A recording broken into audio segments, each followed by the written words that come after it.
Hello विद्यार्थी मित्रों, learn Hindi and Gujarati channel में आपका स्वागत है।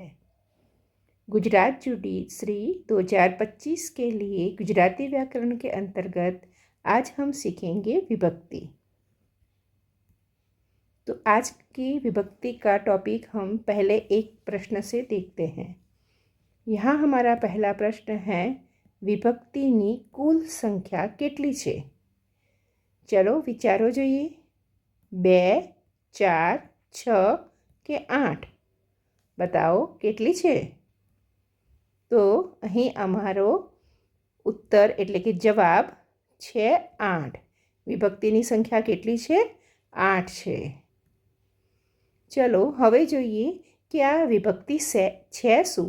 જુઓ, આ એક વાક્ય છે, પંકજને ક્રિકેટ રમવી બહુ ગમે છે। તો અહીંયા ને છે એ પંકજ અને ક્રિકેટ એ બે શબ્દોને જોડે છે।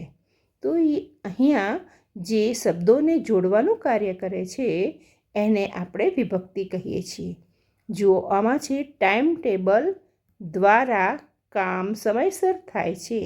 તો અહીંયા દ્વારા એ ટાઈમ ટેબલ અને કામને જોડવાનું કામ કરે છે। સમજ્યા? હું આ પેન તમારા માટે લાવ્યો છું। તો અહીંયા માટે છે એ વિભક્તિ છે। અહીંયા ટેબલ પરથી રૂમાલ નીચે પડી ગયો। તો આ પરથી છે એ વિભક્તિનો પ્રયોગ થયો છે। મહેશનું ઘર સુંદર છે। અહીંયા નું એ વિભક્તિનો પ્રયોગ થયો છે। ઘરમાં છોકરાઓ રમી રહ્યા છે। અહીંયા માં એ વિભક્તિનો પ્રયોગ છે। જો બેટા 100 વર્ષનો થશે। આમાં જો બેટા આ જે સંબોધન થયું છે એને સંબોધન વિભક્તિ કહે છે। તો સમજાયું તમને? જ્યાં શબ્દોને એકબીજાની સાથે જોડવા માટે ને, દ્વારા, માટે, પરથી, નું, માં અને સંબોધન જેવા શબ્દોનો પ્રત્યયોનો પ્રયોગ થાય છે। શબ્દોનો નહીં, પ્રત્યયોનો કહીએ આપણે। પ્રત્યયોનો પ્રયોગ થાય છે તેને જ આપણે વિભક્તિ કહીશું। તો ચાલો આગળ વધારે ડિટેલમાં જોઈએ। વિભક્તિ શબ્દોને જોડીને વાક્ય બનાવે છે। સમજ્યા ને? વાક્યને પૂર્ણ રીતે સમજવા માટે વિભક્તિનો પ્રયોગ કરવામાં આવે છે અને વિભક્તિની કુલ સંખ્યા 8 છે। ચાલો ત્યારે હવે જોઈએ કે પ્રથમ વિભક્તિ કઈ વિભક્તિ? પ્રથમ વિભક્તિનું નામ શું છે? કર્તા છે, કર્મ છે, કરણ છે કે સંપ્રદાન છે? વિચારો। પ્રથમ વિભક્તિનું નામ છે કર્તા। ચલો ત્યારે હવે આપણે કર્તા વિભક્તિ વિશે સમજીએ। કર્તા વિભક્તિમાં શું હોય છે કે જે પ્રથમ વિભક્તિ હોય છે એનું નામ કર્તા છે અને કામ કરનાર વ્યક્તિ હોય એને આપણે કર્તા કહીએ છીએ। અને કર્તાના જે પ્રત્યય કયા હોય છે? એ, ને, થી। જો આપણે જોઈએ કેવી રીતે છે કે રાધા વાંચી રહી છે। હવે જુઓ, આમાં ઘણી વખત તો પ્રત્યય નથી પણ હોતો, પણ આપણને એટલું તો ખબર છે કે વાંચી કોણ રહ્યું છે? રાધા। તો કામ કરનાર કોણ છે અહીંયા આગળ? રાધા છે, એટલે એને આપણે કર્તા કહીશું। એટલે પ્રથમ વિભક્તિ કર્તા થઈ ગઈ। બરાબર। હવે જોઈએ છીએ કે રાજેશે સાયકલ ચલાવી। રાજેશે, આ જુઓ એ આવ્યો ને, એટલે અહીંયા પણ કર્તા વિભક્તિનો પ્રયોગ થયો છે। પંકજને રમવું ગમે છે। નેનો પ્રયોગ થયો એટલે આપણે કહીશું કે આ કર્તા વિભક્તિ છે।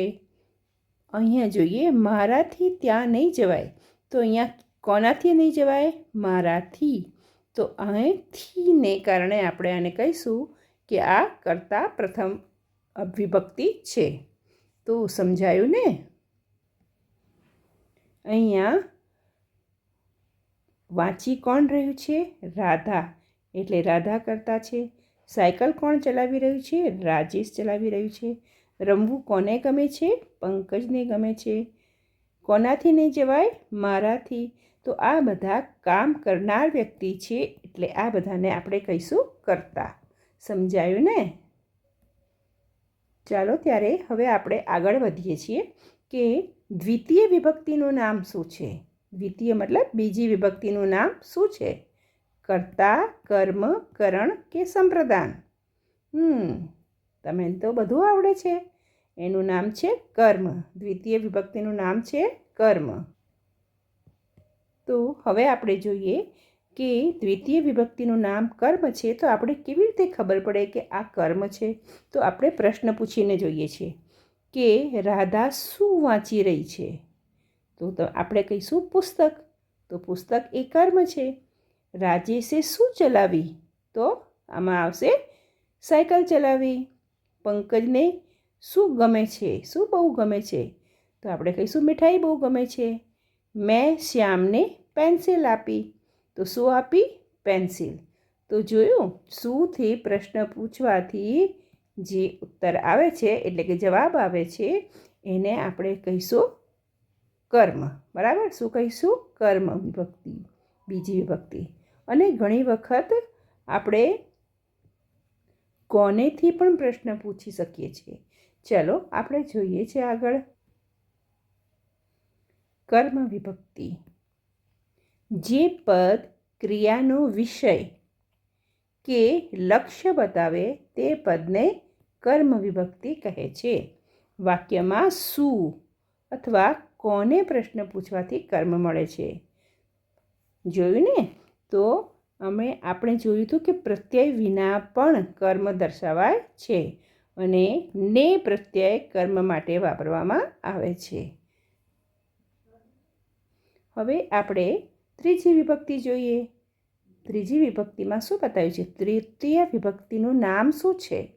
કર્તા, કર્મ, કરણ કે સંપ્રદાન? વિચારો. તૃતીય વિભક્તિનું નામ છે કરણ. હવે આપણે એક પ્રશ્ન જોઈએ છે કે ટાઈમ ટેબલ દ્વારા કામ સમયસર થાય છે. વાક્યમાં કઈ વિભક્તિનો પ્રયોગ થયો છે? તો તું બતાવું. આમાં કર્તા છે, કર્મ છે, કરણ છે કે સંપ્રદાન છે? કેવી રીતે ખબર પડશે? જુઓ, ટાઈમ ટેબલ દ્વારા આ એક પ્રત્યય છે. તો હવે દ્વારા જ્યાં આવે છે ત્યાં કરણ વિભક્તિ હોય છે. તો ચાલો ડિટેલમાં સમજીએ. તૃતીય વિભક્તિનું નામ કરણ છે. શું છે? કરણ. એક્ઝામમાં આવા પ્રશ્ન પૂછવામાં આવે છે કે તૃતીય વિભક્તિનું નામ શું છે? કરણ. કરણ એટલે સાધન. જે સાધન દ્વારા કામ કરવામાં આવે એને આપણે કરણ વિભક્તિ કહીશું. બરાબર? જે પદ ક્રિયા કરવામાં સાધનરૂપ, આવીને વાત, સાધનરૂપ કે પછી રીત બતાવે છે કે પછી કારણ બતાવે છે તે પદને આપણે કરણ વિભક્તિ કહીશું. ઠીક છે? તો એના પ્રત્યય છે થી. જેમ કે પેનથી, હાથ વડે, રમા દ્વારા, મારા થકી, એના મારફતે.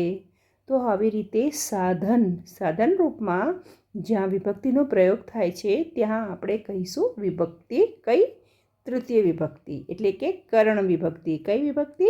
કરણ. તો હવે ધ્યાન રાખવાનું છે કે કરણ વિભક્તિ એટલે સાધન. કઈ વિભક્તિ? સાધનની વાત હોય ત્યાં આપણે કરણ વિભક્તિ એટલે એ થશે તૃતીય. બરાબર? ચલો હવે આપણે થોડાક વાક્યો જોઈએ છીએ. બરાબર? જુઓ, આ વાક્ય છે કે સીમાએ સાવરણી વડે આંગણું સાફ કર્યું. શેના વડે કર્યું? સાવરણી વડે. તો આ સાધન થયું ને, એટલે કઈ વિભક્તિ થઈ ગઈ? કરણ વિભક્તિ. જયા માસીએ રાધા મારફત મમ્મીને બોલાવી. તો કોના મારફત બોલાવી? રાધા મારફત. મેં તો આજે હાથથી કપડાં ધોયા. અહીં પણ સાધન આવ્યો, હાથથી. શિક્ષક દ્વારા વિદ્યાર્થીઓને ગૃહકાર્ય આપવામાં આવે છે. તો અહીં દ્વારા આવ્યું. તો જોયું, વડે, મારફતથી, દ્વારા જેવા સાધનોને બતાવવામાં આવે છે ત્યારે આપણે એને કરણ વિભક્તિ એટલે કે તૃતીય વિભક્તિ કહીશું. હવે આપણે આગળ ચતુર્થી વિભક્તિ જોઈએ. ચતુર્થી વિભક્તિનું નામ શું છે? કર્તા, કર્મ, કરણ કે સંપ્રદાન? તો આમાં અમારો જવાબ છે સંપ્રદાન. હવે આગળ જોઈએ છે કે આ પુસ્તક ગુજરાતી ભણવા માટે બહુ સારી છે. વાક્યમાં વિભક્તિ ઓળખો. તો જુઓ અહીંયા આ ભણવા માટે, આ માટેમાં કઈ વિભક્તિનો પ્રયોગ થયો છે બતાવો. કર્તા, કર્મ, કરણ કે સંપ્રદાન? આમાં છે સંપ્રદાન વિભક્તિ. ચાલો હવે સમજીએ સંપ્રદાન વિભક્તિને. ચતુર્થી વિભક્તિ છે સંપ્રદાન, બરાબર. સંપ્રદાન વિભક્તિમાં કર્તા ક્રિયા દ્વારા કશું આપવાનો ભાવ દર્શાવે છે. જેમ કે ક્રિયાનું ફળ જેને પ્રાપ્ત થાય તે સંપ્રદાન. ને, માટે, ની, પ્રત્યે, સારું એ બધા પ્રત્યય છે. ચલો આને આપણે વાક્યો દ્વારા સમજીએ. રામુજી શેઠ ગરીબોને દાન આપે છે. તો જુઓ આમાં આપનારું કોણ છે? રામુજી શેઠ. આ તો કર્તા થયું, બરાબર. હવે કોને દાન આપે છે? તો ગરીબોને દાન આપે છે. તો અહીંયા આગળ ગરીબો માટે દાન આપે છે, એટલા માટે આપણે આને કહીશું સંપ્રદાન. કઈ વિભક્તિ કહીશું?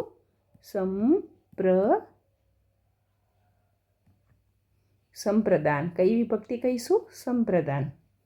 જુઓ હવે આપણે જોઈએ, આ ધર્મશાળા ગરીબો માટે છે. કોના માટે છે? ગરીબો માટે. એટલે આને પણ આપણે કહીશું સંપ્રદાન. હું આ પુસ્તક તમારા માટે લાવ્યો છું.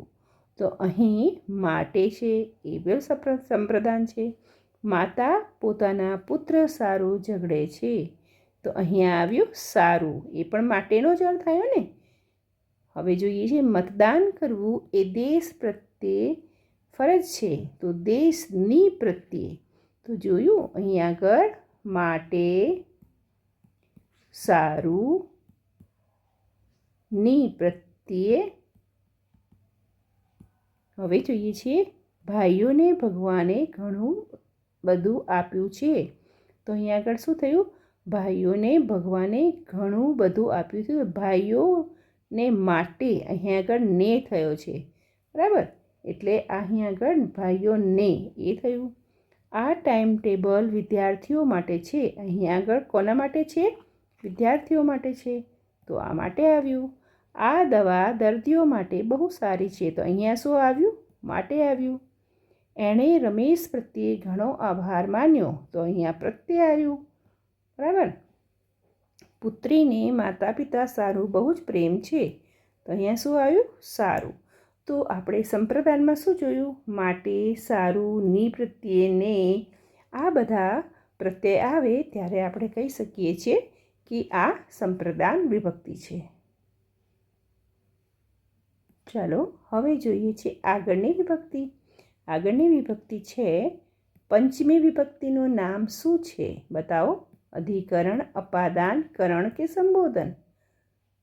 તો અહીં આપણે કહીશું પંચમી વિભક્તિનું નામ છે અપાદાન. શું છે? અપાદાન. હવે આપણે જોઈએ છે એક પ્રશ્ન.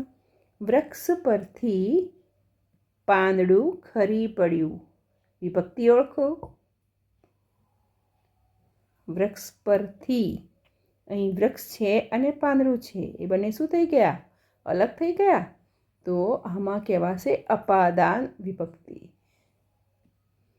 ચાલો ત્યારે આપણે વધારે સમજી લઈએ આના બારામાં, આના વિશે વધારે સમજી લઈએ છીએ. ઠીક છે? ચાલો.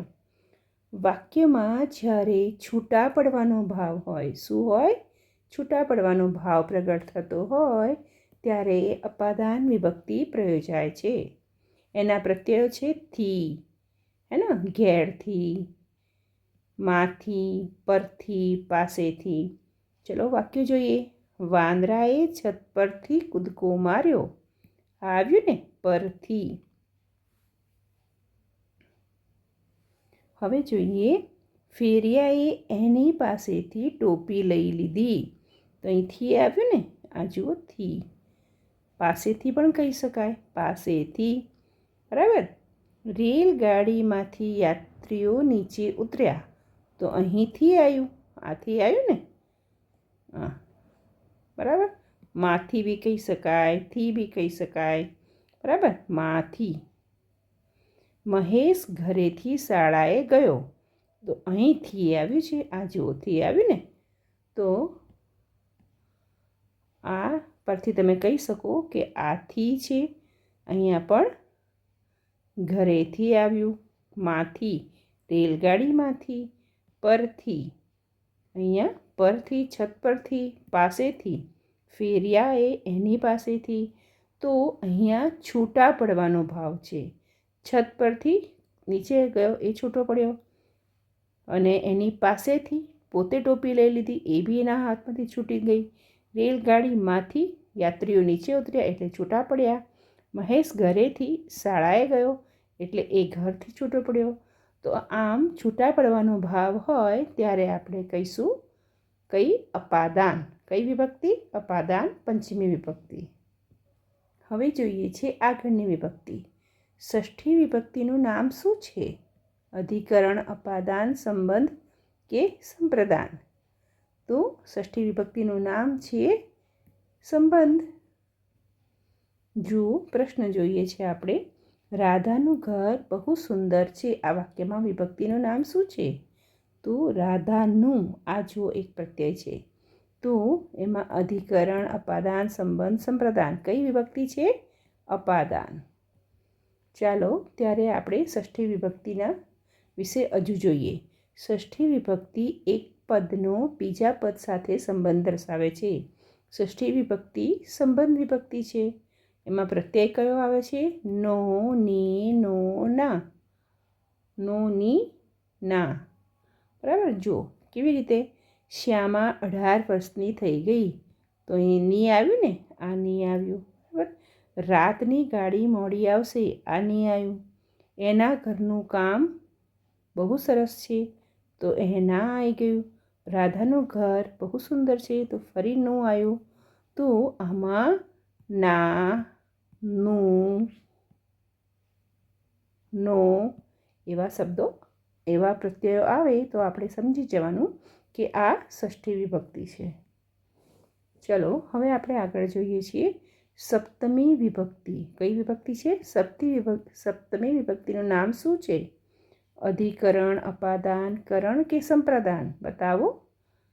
એનું નામ છે અધિકરણ વિભક્તિ. ચલો ત્યારે આપણે એક ઉદાહરણ દ્વારા સમજીએ છીએ કે વૃક્ષ પર એક પક્ષી બેઠું છે. આ વાક્યમાં વિભક્તિનું નામ શું છે? વૃક્ષ પર. અધિકરણ, અપાદાન, કરણ કે સંપ્રદાન? તો આમાં છે અધિકરણ. કેમ? કારણ કે પર આવ્યું છે. ચાલો ત્યારે આ વિભક્તિને બી પણ સમજી લઈએ. સપ્તમી વિભક્તિ ક્રિયાનું સ્થળ શું બતાવે છે? સ્થળ કે સમય દર્શાવે છે. સપ્તમી વિભક્તિ એનું નામ છે અધિકરણ વિભક્તિ. પ્રત્યય શું છે? માં, પર, સુધી. હું બસમાં જ સૂઈ ગયો. ક્યાં સૂઈ ગયો? બસમાં. તો આ શું બતાવ્યું? સ્થળ બતાવ્યું. બસમાં. બરાબર. બાળકો ઘરમાં રમી રહ્યા છે. ક્યાં રમી રહ્યા છે? ઘરમાં. એટલે આ પણ સ્થળ બતાવ્યું. મેં 3 વાગ્યા સુધી તમારી રાહ જોઈ. કેટલા વાગ્યા સુધી? 3 વાગ્યા સુધી. તો આ સમય બતાવે છે.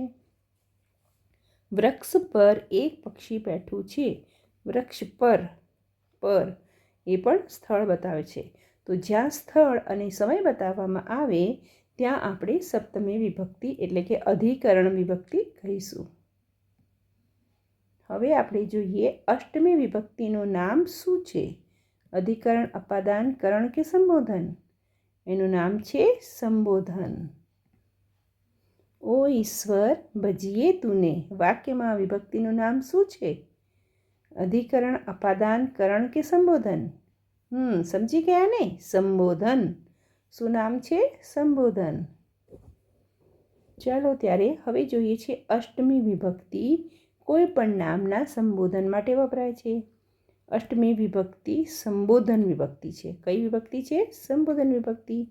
જો બેટા આ સંબોધન થયું ને, 100 વર્ષનો થજે. ચકુડી આ સંબોધન થયું. માર ખાવો છે? હે રામ, આ શું થવા બેઠું છે? તો જોયું, જ્યાં સંબોધન હોય ત્યાં આપણે 8મી વિભક્તિ સંબોધન વિભક્તિ છે એમ કહી શકાય. તો સમજી ગયા ને?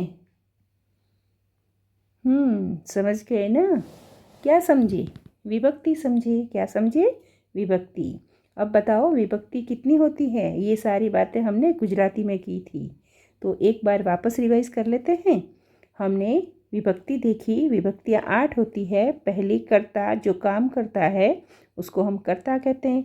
कर्म यानी कि क्या किया, शू थयु, उसको कहते हैं कर्म. ठीक है. करण यानी साधन, किससे किया. और संप्रदान यानी किसके लिए किया. ठीक है. अपादान यानी अलग होना. संबंध यानी किसी के साथ संबंध बताया जाता है, उसी को हम संबंध विभक्ति कहते हैं. और 7वीं विभक्ति है अधिकरण. जहाँ स्थान और समय बताया जाता है वहाँ अधिकरण विभक्ति होती है. और किसी को संबोधित किया जाता है उसे संबोधन विभक्ति कहते हैं. तो इस प्रकार हमने देखा कि ये 8 विभक्तियाँ होती है. Thank you. Like, share and subscribe.